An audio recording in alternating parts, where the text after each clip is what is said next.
This is Students Who Design. Today we'll be interviewing Chen. He studies computer science at Brown University, and he's worked at SpaceX, Facebook, IBM, and Microsoft. We'll dive deep into why hackathons are important for designers, doing user interface design inside of a spaceship, and so much more. We hope you enjoy the episode. Students Who Design is sponsored in part by Facebook Design. For more resources and information on designing at Facebook, visit facebook.design and check out open roles at facebook.com/careers. Hey Chen, thanks for joining us after coming out and biking in the pouring rain. So first off, we want to introduce what school you currently attend, your major, and where you worked over the summer. Okay, awesome. Yeah, I'm wrapping up a final semester at Brown, and my major is SCB in computer science, Bachelor's of Science. And I was at SpaceX over the summer. Cool. And can you describe your path to product design? Yeah, so it's sort of long and torturous, but I think the short summary is I was super interested in science in high school, and basically the idea of how complex systems form and how we understand them. And I noticed that a lot of my fellow classmates were having a hard time learning about subjects like biology, for example, where it's like in a, I think, traditional academic setting, it's a lot of like memorization of terms and like basically this rote learning style. Yeah, bio is like everyone says you have to be good at memorizing. For sure. Yeah. But the way I understood it was a lot more visual because biology, especially on the micro scale, is very much like structure equals function. And so the actual like physical, shape of systems and objects informed how they worked. And so I think I got into design as a way to sort of communicate how these complex systems worked through means other than text.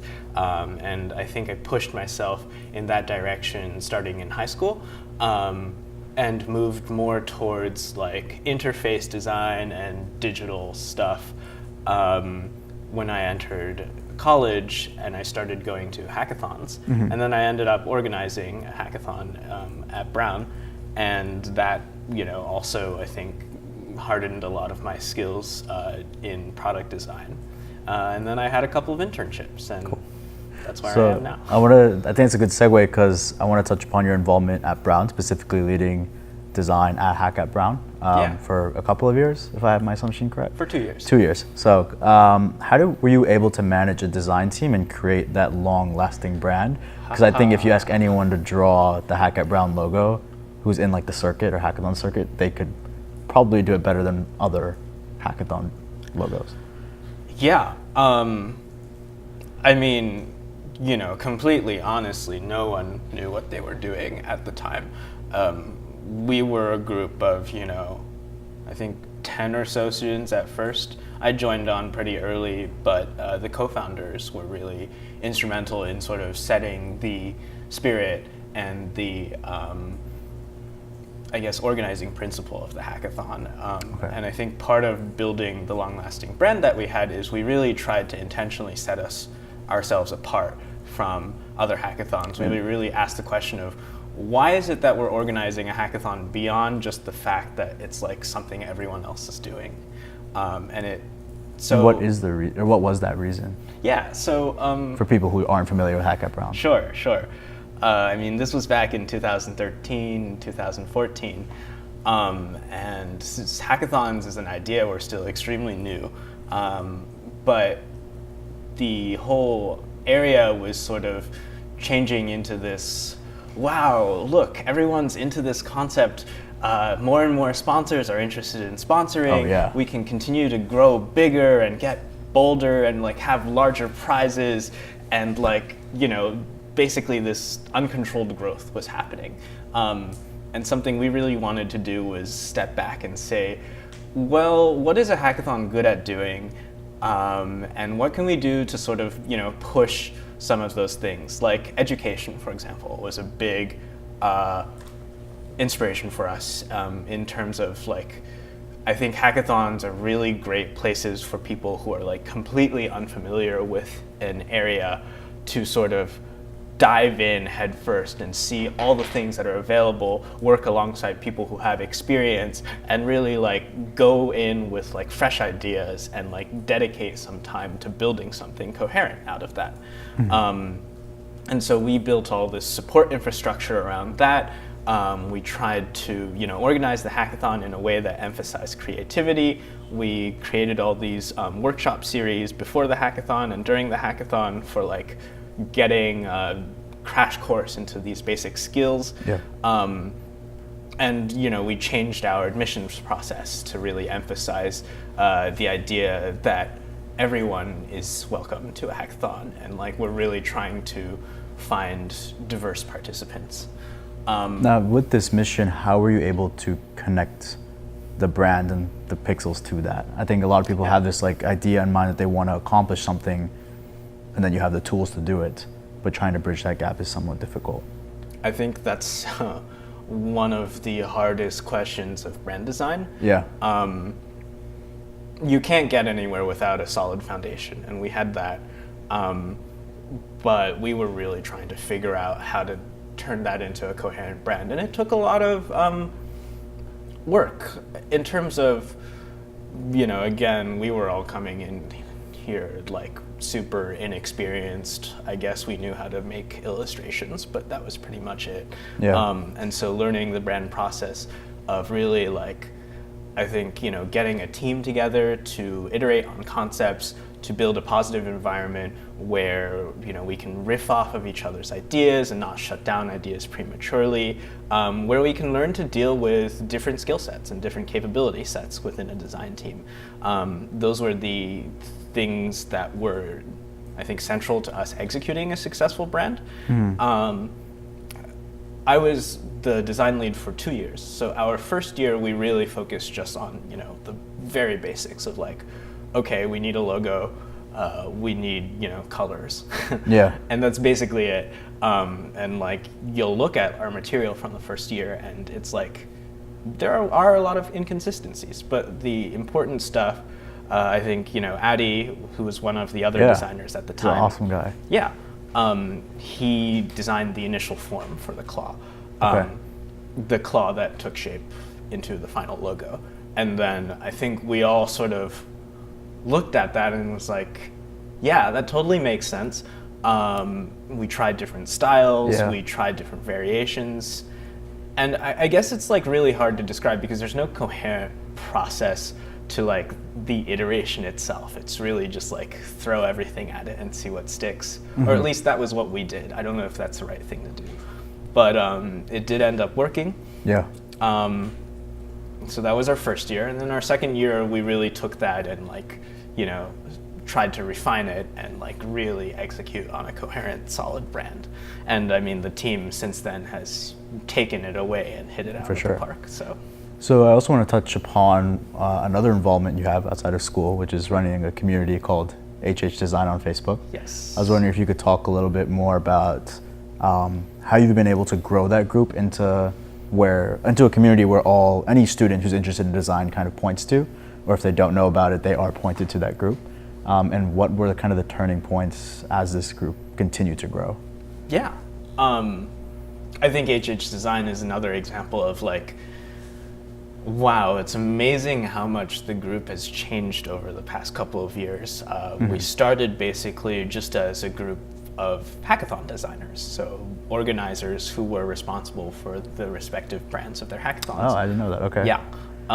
So it's super like Jeff created the group, and then it was called Design X Tech at first. Yeah, that's still like the Facebook tag. And so that was like, it was before HH started, in fact. And then I think like the community at the very beginning was just like, again, none of us knew what we were doing. We were all just trying different things out. And that sort of set the tone of like, okay, now Jeff's this amazing product designer at Facebook. Yeah. And like, we have all these other admins who do crazy shit, like Ben, like Megan, Stephanie. Yeah. And But the thing is, they all started pretty much in the same place of like, we were all people just trying things out. And I think we've kept that in mind because there's this, you know, continuous tradition from the group 4 years ago to now, that we were all students once, and that I think there's a lot of value in a space for students, for people who are interested in design but maybe don't come from a formal background. Exactly. To really experiment with it and get feedback. And I think, you know, the group certainly experienced growing pains over the years. Yeah, like any Facebook group. Yes. Or any design Facebook group especially. For sure. But I think that's one of our central principles is like, it's never going to be a place where it's like super exclusive, where it's like, you have to be a good designer, whatever that means, in order to post here. So. And where do you think students can look to in a university setting that isn't necessarily a design school to continue improving their craft? Continue improving their craft. Or even if they're starting from like zero, which majority, I think every student in an unconventional school and who wanted to do design started from zero. Honestly, I'd say one of the best places where I iterated on my craft was a hackathon. I think I came into it sort of with already like Illustrator skills, for example, and like the basic skills.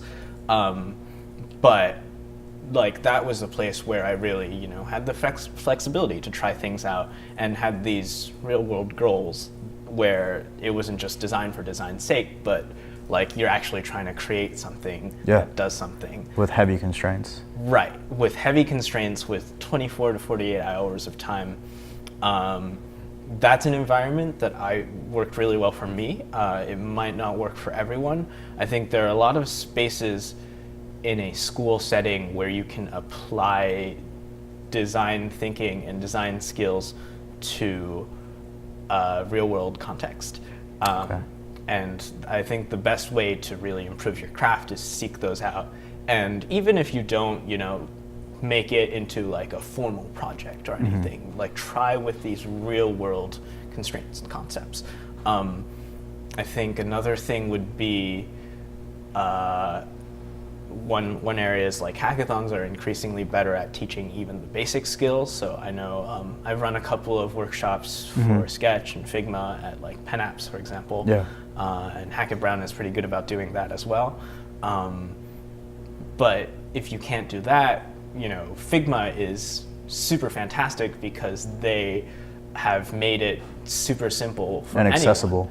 And accessible for anyone on any platform to just go and open their browser and have a full-fledged design tool right there. It used to be, you know, we'd have to get people to download Illustrator for 30 minutes before we could even get started drawing a rectangle. And it's easier than ever, I think, these days to just like try things out. I think another area where students can improve their craft is really actually in the visual arts departments of schools. There are a lot of traditional principles of art that apply a lot in design. Maybe I think this is like a second step type thing of like, first you want to play around with, you know, get the technical competence for your design tool, and then you want to like see what sort of principles cross over. But even like, you know, like the Gestalt principles, white space, and like the idea of how you organize symbolic objects to create a coherent graphic or story, they're super relevant in design. So I'd like to talk more about your professional and career exposure now, especially because you've had a wide breadth of experiences. So to start off, how did you get your first opportunity or internship? And what did you do to convey in that first part of recruiting? Because I think a lot of designers go through this issue where they need a portfolio to get an interview, but you need a job to have a portfolio. Yes. So kind of a segue, but my first internship in design was with IBM, but before that was actually sophomore spring. So before that, I had worked as a bio HHMI summer scholar actually at Brown. So I think I started in design internships with a bit of like just general experience. What really helped me get IBM was hackathons, honestly. I think at that point I had one or two of them, and then IBM was recruiting at Pen Apps. Yeah. Oh, yeah. And then I basically got a chance to talk with a recruiter there, and talk about design in general, what I'm sort of looking forward to, and I think the conversation just started from there. And yeah, I guess like for me, the key points were having a base of work already. That came from hackathons? That came from hackathons. Okay. But I don't think it has to be like literally you win things. It's honestly more of a like, have you been able to show that you're actually able to like turn ideas into executed products, no matter how small or large they might be. And then, getting into an organic conversation with a recruiter or an engineer. I know there's like a mad rush at career fairs to do that, but it's something that happens honestly at hackathons as well. And it's so much more chill. It's so much more chill. And you get, an extended period of time to talk with these people and really hold a conversation. Something we did at Hack at Brown was we actually had companies send over engineers and designers to be mentors for teams. And so they had like this, invested long-term relationship over the whole hackathon. And even beyond that, probably. And even beyond that. So I think it's really, creating a relationship that isn't too forced or artificial.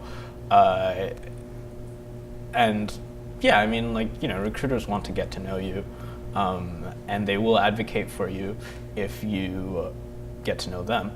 So I think those are the key points. The reality of the tech industry is that, there's a lot of aggressiveness in how companies filter on the like high volume applications, like online or like through like resume drop boxes, for example. Yeah. So being able to create a personal connection with the people who are recruiting you is super important.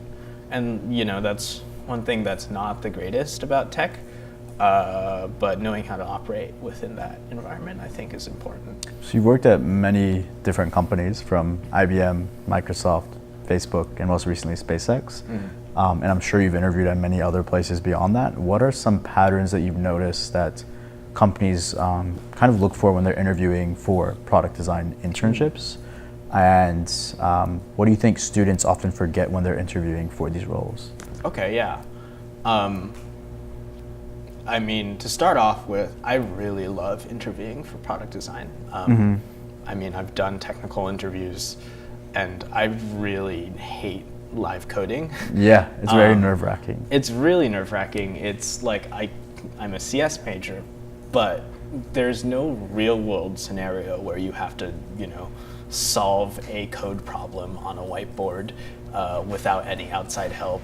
Yeah. And like it's a lot of artificial testing, and I think design interviews tend to be a lot more fun and sort of, I think the big thing is to not get nervous.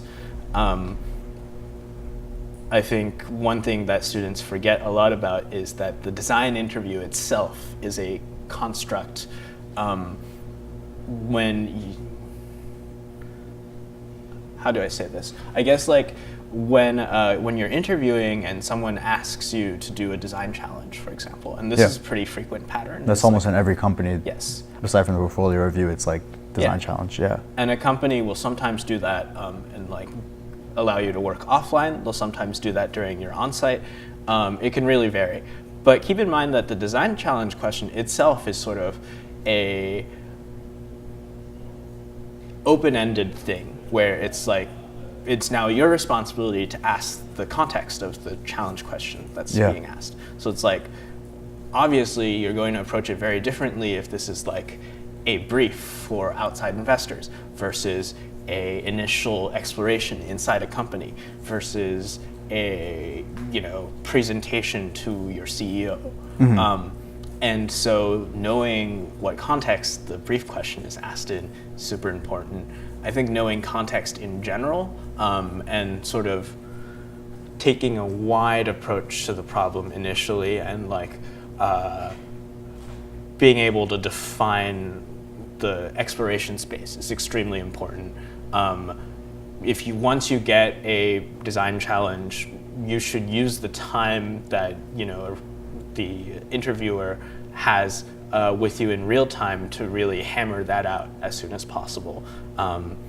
So how do you, well, I was just trying to take a step back and say that with most technical interviews, there's specific books and specific websites that you're supposed to look at and practice from, and you can get a general concept or maybe even the exact same question you'll be asked. Whereas design interviews, there's really nowhere to look for. Even with like finance interviews, there's guides. With software engineering, we just mentioned there's books. But how do you practice or kind of prepare for these interviews? Yeah, I mean, that's the big difference between like algorithms and like these sort of open-ended questions, right? It's like there's generally a single vector of optimization or one or two vectors of optimization for an algorithm, whereas a design interview is almost a question of like what your philosophy is. Recruiters will obviously be looking out for the basics, that you understand how the industry works. But a lot of the answers come from yourself and like what you believe in, and what your personal process is. So I think the best thing to do is like know where your process sits inside the industry. There's a lot of voices and opinions about what a process should be, what even a definition of a process is.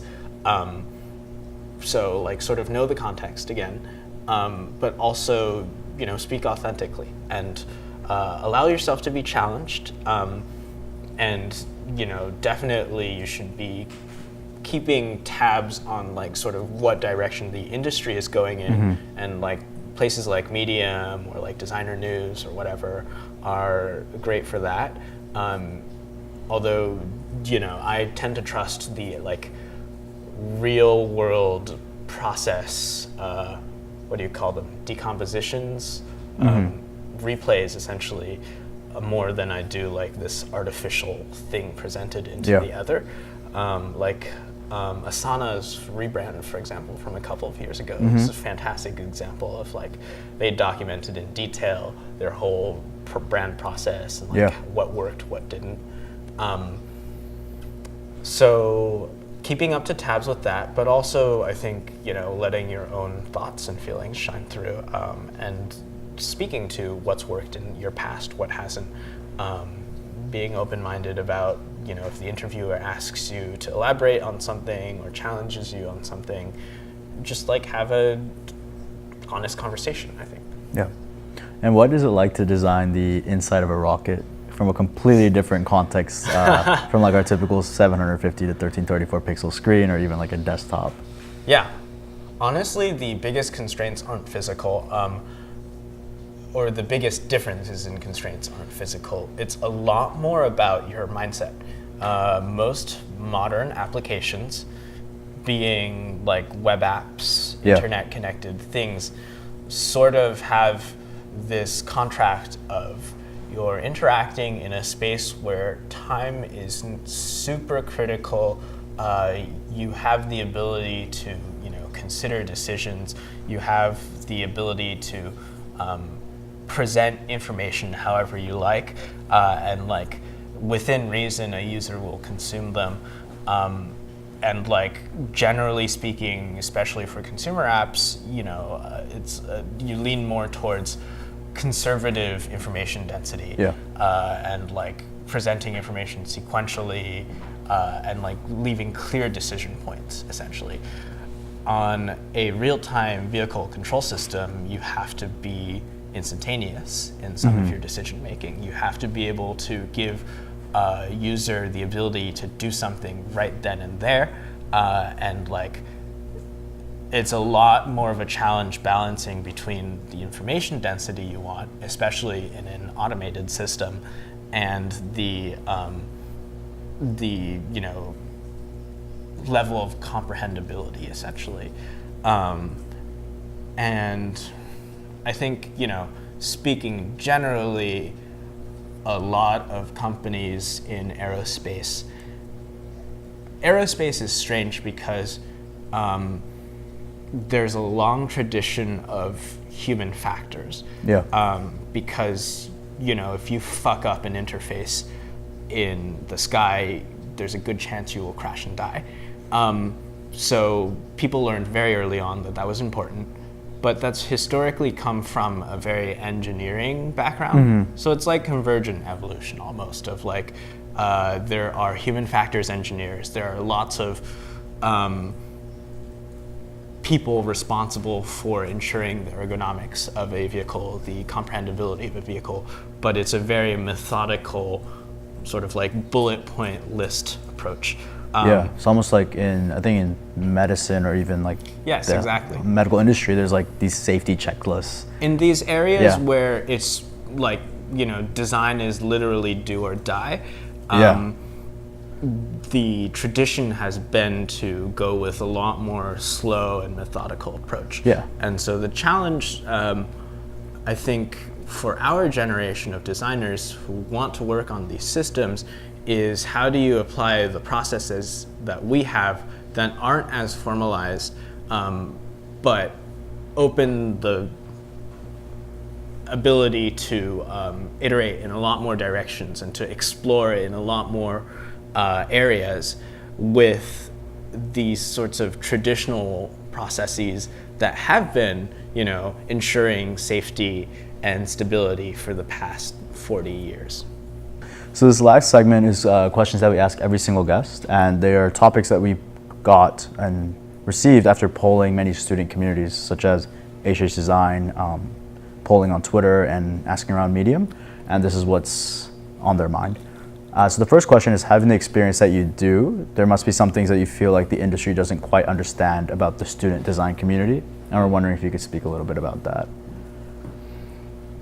Yeah, so I think first off, the industry is huge, the student design community is huge, so neither of the two are really monolithic entities, but I think common friction points between the two. I mean, an easy one is like sort of the disconnect between modern design specific programs and like what the industry is after at this point. And that's just a factor of, especially the tech industry moves so fast that it's like these programs really emphasize craft, and that's super fantastic, but sort of are underbuilt in terms of all of the like secondary skills that you need in order to succeed in product design in tech. That's my perspective. I think a RISD student will give you another one. Yeah. But that's an easy one. Another would be speaking to, designers who don't come from a design specific background. I think the tech industry itself still has some trouble really recognizing what exactly design is. So then by going to a design school, it's almost like self-affirmation that this person has to fit this, should be able to fit this role. Yes, that as well. But even in like the design, the like non-design background designer space, it's like I know for certain that like my responsibilities as a designer, for example, have varied wildly between different companies. My expertise each time has grown tremendously, and that's been fantastic. But I think like the fact that I've had to like go through 4 different internships in order to really get a full picture of like what design as a field covers, and like really feel comfortable about like, this is my responsibility. These are the things that I should be advocating for, even if I'm not called on specifically to do. That says something about the fact that it's not really a mapped out profession yet. And I think it's an area, it's sort of hard because it's like, on the one hand, I think experience is the best teacher in those circumstances. But on the other, you know, people are obviously going to have wildly different experiences. And if you stay at a company for 4 years for an internship, for example, then I think you're going to have a much narrower perspective of how design functions inside the industry. And that's not something that's really communicated. Like, these companies have these really strong ideas of like how design works. And I think, you know, something to sort of make it so that it's easier to communicate the breadth of design without actually having to like do an internship. That's the difficult part, is needed. So you have a lot to manage from, whether that's life, school, side projects, biking, and more. Yes. How do you try to stay on top of it all? I don't.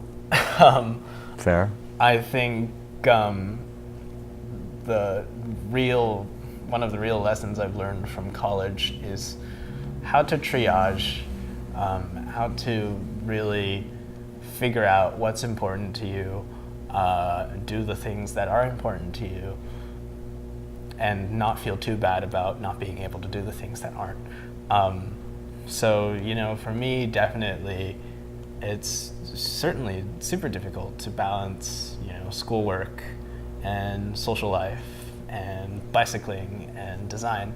And definitely, you know, each time I go back to Brown, it's like I can feel sort of the amount of free time I have contracting, and like the, you know, side projects or like side goals that I've set up going further into the distance.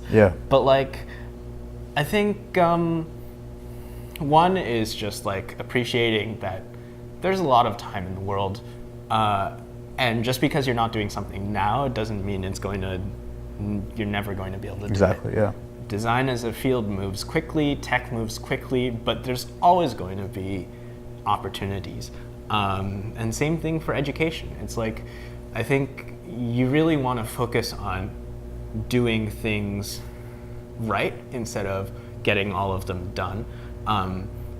I've learned the hard way how frustrating it is to like work on something that I'm really passionate about, but not have enough time in order to like execute it to the depth that I want. And I think, you know, it's really just about like prioritizing, knowing when to say no, and sort of knowing yourself and like what you're comfortable with, where you are comfortable eliminating some things or finding balance in others. So there's a lot of blogs, newsletters, articles, and more in our industry, in the design industry. How do you filter out the content that's relevant to you and good versus what is just noise? Yeah. Part of that is just experience. Yeah. I think, and I would say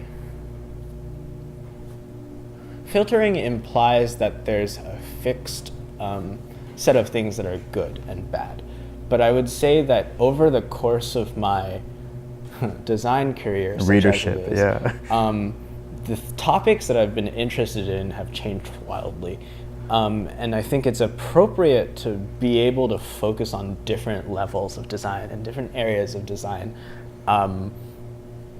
in different stages of your career. So it's like when I was just starting out, definitely, you know, super important to like be able to instinctively figure out what graphic weirdness is going on, or like figuring out like the surface level critique of a product. And just like getting the basics straight. But, you know, now in this stage of my career, I'm a lot more interested in like how different systems function and like how where design actually has a role in terms of like influencing these organic systems that form. In terms of like, we can say design has like a huge breadth and like everything is design, but in reality, what are the impacts of our field, and like where can we have more of an impact, I think. And like, you know, in between, I've like been interested in all of these different topics. And so I'd say like on the macro level, there's that like it's fine for you to be interested in different sets of things over the course of your career. Design is a huge field, and you should absolutely do that. On the micro level, as far as like filtering signal from noise, they're like easy heuristics, like, oh, is this person a good writer? Which doesn't necessarily line up with their design ability, but at least I think, you know, what their agenda is and recognizing the agenda. Yeah, I mean, it's a field about communication. You have to know how to communicate well.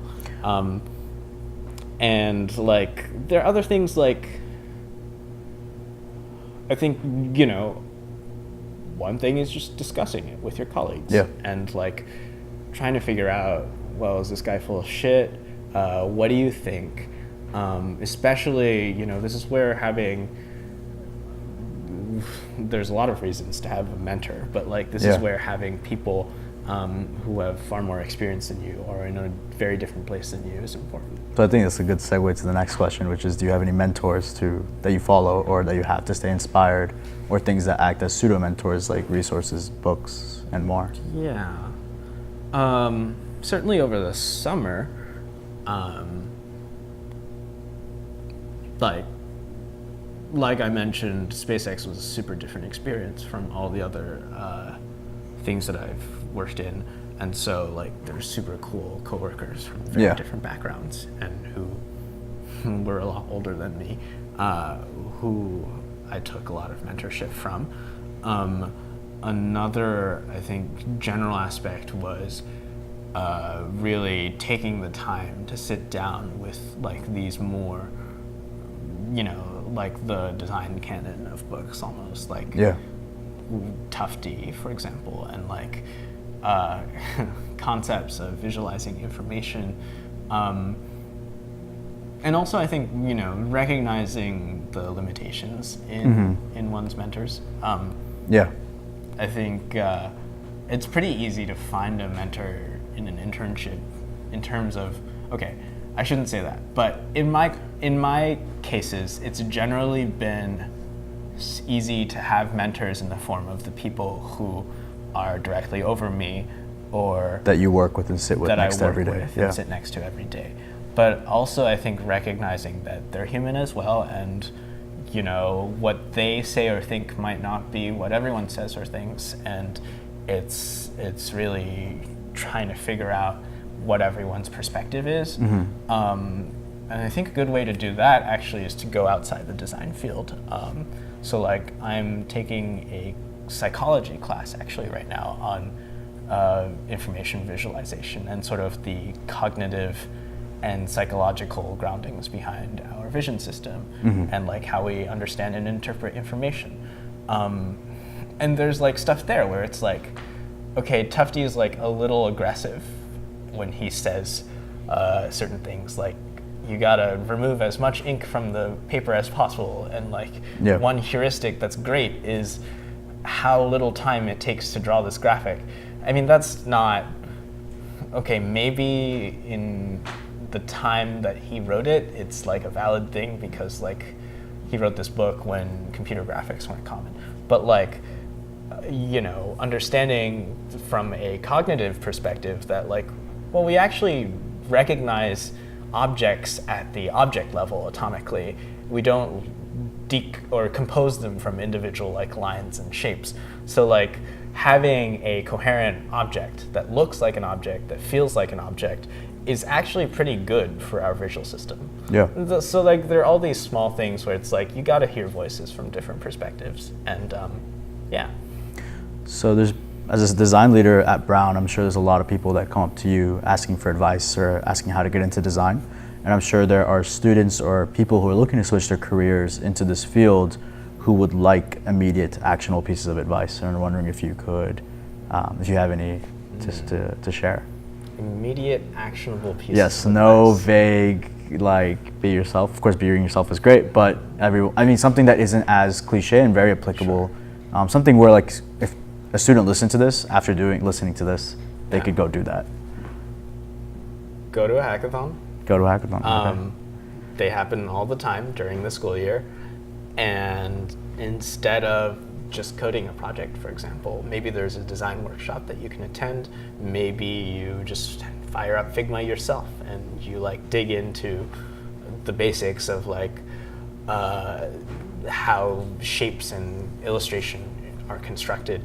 It doesn't even have to be a hackathon. It can just be like find some time and dedicate it to just learning the basics. There's this gap between, a lot of people talk about like design process, and it's like all the things around design and like what the hell is good design. I've talked about that, and that's great and everything, but it sort of assumes this basic technical knowledge. I think that's the technical knowledge, the first stage, that's really a gap in understanding, that if you bridge, then you can sort of... What composes that technical knowledge? Yeah, so it's just like, learning how to draw shapes in Illustrator or Figma or Sketch. Yeah. And it's like how everything in the built environment, all illustrations, whatever, fundamentally are compositions of shapes, or they are lines and arcs, or these atomic elements that are very simple, straightforward, and intuitive to construct. And then you just use these, fairly simple operations to compose them together. Mm-hmm. That's something that really, it's like, well, how the fuck do you like go from an oval to like a Coke can or a home button or something like that? Not immediately clear, but once you play around with it, it all makes sense. Mm-hmm.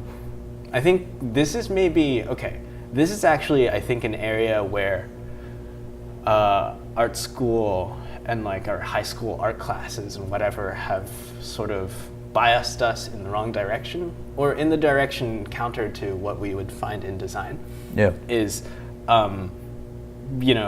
while visual art, initially at least, is all about like draining the semantics of a object and just decomposing it purely into lines and forms.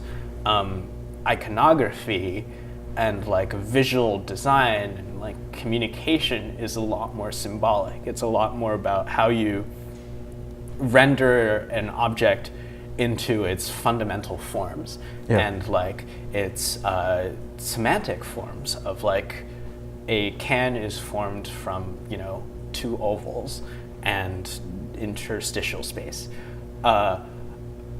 So like I think understanding it might not be immediately intuitive, but this process of decomposing the world into symbolic objects that still retain meaning is, I think, fundamental to starting with like how to design. Mm-hmm. You have to be able to read the world in this way before you can start organizing the world.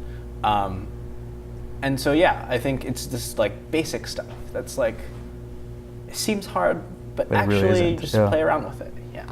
And our final question is, what's next? What is next? I don't know. I will let you know in the next month or so. But I think I will be taking, at the very least, a gap month. A gap month. And so you're just gonna like peace out of Brown for a month? God knows what. I graduate in December. Oh, so you have a long time. I have a while before I graduate, and then I want to spend some time just doing something completely different. Maybe a long distance bike tour. I have a friend in Alaska who's currently doing biogeochemistry research, and like maybe we'll go and do really dumb things with bicycles in Alaska. Cool. Or something completely different. I don't know. But I think, time off from work, and then probably somewhere on the West Coast. So Awesome. Well, thank you so much for joining us, Chen. Thank we you. really appreciate it.